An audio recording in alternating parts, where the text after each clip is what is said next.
সাল্লাল্লাহু আলাইহি ওয়াসাল্লাম বলেছেন, কুল্লু উম্মতি ইয়াদখুলুনাল জান্নাহ।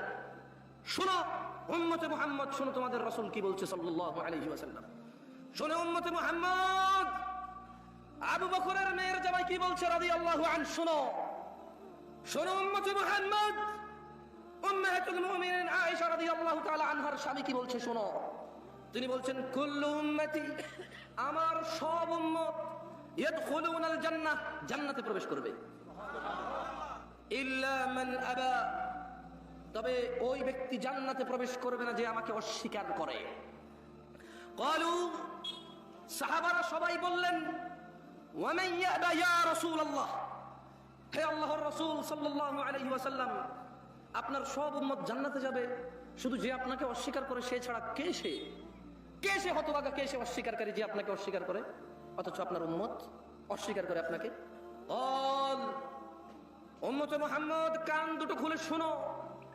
শোনো ফাতেমা রাদিয়াল্লাহু আনহার আব্বা কি বলছে সাল্লাল্লাহু, তিনি বলছেন, মান আতাআনি, যে আমার অনুসরণ করলো, মানে যেই ব্যক্তি মুহাম্মদ সাল্লাল্লাহু আলাইহি ওয়াসাল্লামের অনুসরণ করলো, দাখালাল জান্নাহ, যে ব্যক্তি মুহাম্মদ সাল্লাল্লাহু আলাইহি ওয়াসাল্লামের অনুসরণ করলো, দাখালাল জান্নাহ, সে জান্নাতে প্রবেশ করবেই করবে।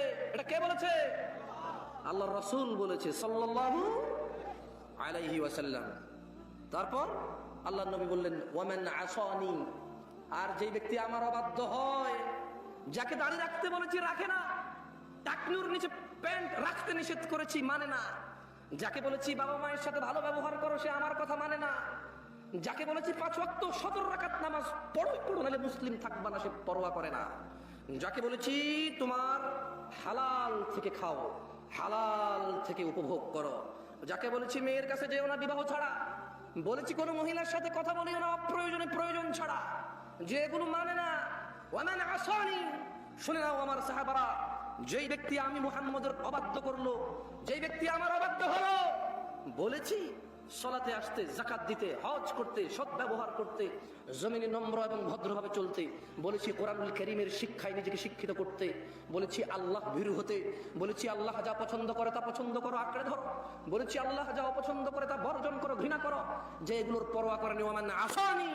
যে আমি মুহাম্মদের অবাধ্য হলো, শুধু সুন্নত মনে করে অবাধ্য হয়ে গেছে, মানে আল্লাহ নবী বলছে রাখো, ও বলেছে শূন্য, আল্লাহ নবী বলছে করো, ও বলেছে শূন্য, না সুন্নত। ইন্না লিল্লাহি ওয়া ইন্না ইলাইহি রাজিউন।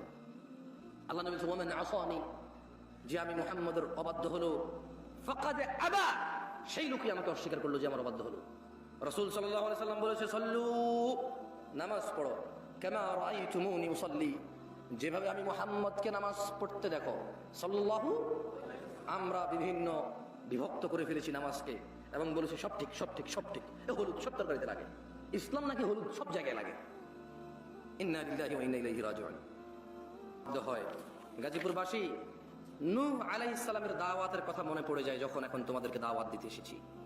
জেনে নিও, নূহ আলাইহিস সালাম, যার কথা তোমাদেরকে বলেছি যে 950 বছর শুধু দাওয়াত দিয়েছে, কি দিয়েছে জানো? এই যে আমরা জেনায় লিপ্ত, মদে লিপ্ত, সুদে লিপ্ত, তাও সবাই জেনা করে না, সবাই মদ খায় না, সবাই সব অপরাধে মারামারিতে লিপ্ত নয়, কিন্তু হারাম উপার্জন, এদেশে মানুষ মনে করে শুকর খাওয়া হারাম, কি মনে করে? কি মনে করে? শুকর খাওয়া কি মনে করে?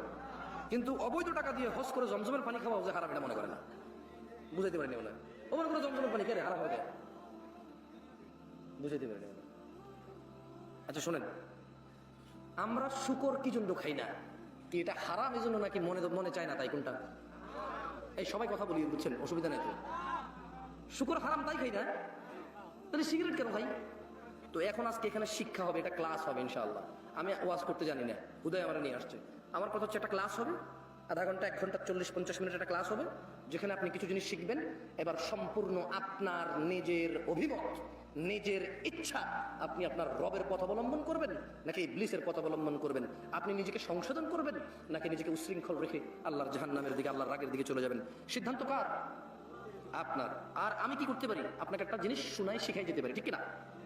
তো শুনুন, নূহ আলাইহিস সালাম 3টা উপদেশ দিয়েছে। কয়টা? প্রথমে কি বললেন? হে আমার জাতি, আমি তোমাদের কাছে স্পষ্ট সতর্ককারী। আর শুনে নাও আমার উচ্ছৃঙ্খল জাতি, শুনে নাও আমার গুনাহগার জাতি, শুনে নাও আমার আল্লাহদ্রোহী জাতি। আমি তোমাদেরকে সতর্ক করছি, আনি ইবুদুল্লাহ, তোমরা একমাত্র আল্লাহর ইবাদত করবে। ভবিষ্যতের জন্য টিয়া পাখির কাছে যাবে না, মেয়ের বিয়ের জন্য চিরুনি ফোড়া নিয়ে এসে মাথা আশ্রাবে না। শোনো আমার জাতি, তোমরা কোরআনকে অপবিত্র অবস্থায় গলায় ঝুলিয়ে রাখবে না, গায়ে মাখবে না, টয়লেটে যাবে না এটাকে নিয়ে। তোমরা এই কোরআনুল কারীম পড়বে, পড়ে সেই অনুযায়ী আমল করবে, নিজের হৃদয় নরম হবে এবং জীবন পরিচালনা করে আল্লাহর সন্তুষ্টির দিকে তোমরা জান্নাতে চলে যেও। শোনো আমার জাতি, আনি ইবুদুল্লাহ, আল্লাহ ছাড়া অন্য কারো ইবাদত হবে না। মুশকিল উদ্ধারকারী কে? সন্তান দাতা কে? সুস্থতাকারী কে? ভালো মন্দের নির্ধারণ কে করে? অন্য কারো কাছে কি আছে? আল্লাহ ছাড়া আল্লাহর বিপক্ষে কেউ কি আপনাকে আশ্রয় দিতে পারবে? আল্লাহ যদি আপনাকে আশ্রয় দেয়, কেউ কি আপনার ধ্বংস করতে পারবে? আল্লাহ যদি আমার আর আপনার জন্য জাহান্নামকে নির্ধারণ করে, কেউ কি উদ্ধারকারী আছে? আল্লাহ যদি আমার আর আপনার জন্য জান্নাতকে নির্ধারণ করে, কেউ কি আমাদের হিংসা করে জাহান্নামে নিতে পারবে? তাহলে সাধারণ আল্লাহ আমাদেরকে জান্নাত দিয়েন। তো শুনে নিন, নূহ আলাইহিস সালাম তিনটা সতর্ক করেছিল, আনি ইবুদুল্লাহ, তোমরা আল্লাহর ইবাদত করো, দাসত্ব করো শুধু আল্লাহর, ওয়াত্তাকু, এবং যদি ভয় করতে হয় শুধু আল্লাহকেই ভয় করো, ওয়াতিউন, আর আমি নূহের অনুসরণ করো। আচ্ছা, আমাদের জন্য কি নূহ আলাইহিস সালামের অনুসরণ হবে নাকি মুহাম্মদ সাল্লাল্লাহু আলাইহি ওয়াসাল্লামের অনুসরণ হবে? তাহলে ইবাদত কার হবে? ভয় কাকে করব? আর অনুসরণ কাকে করব? সুবহানাল্লাহ। তাহলে কয়টা দাওয়াত পেলাম আমরা এখানে? কয়টা পেলাম? তিনটা।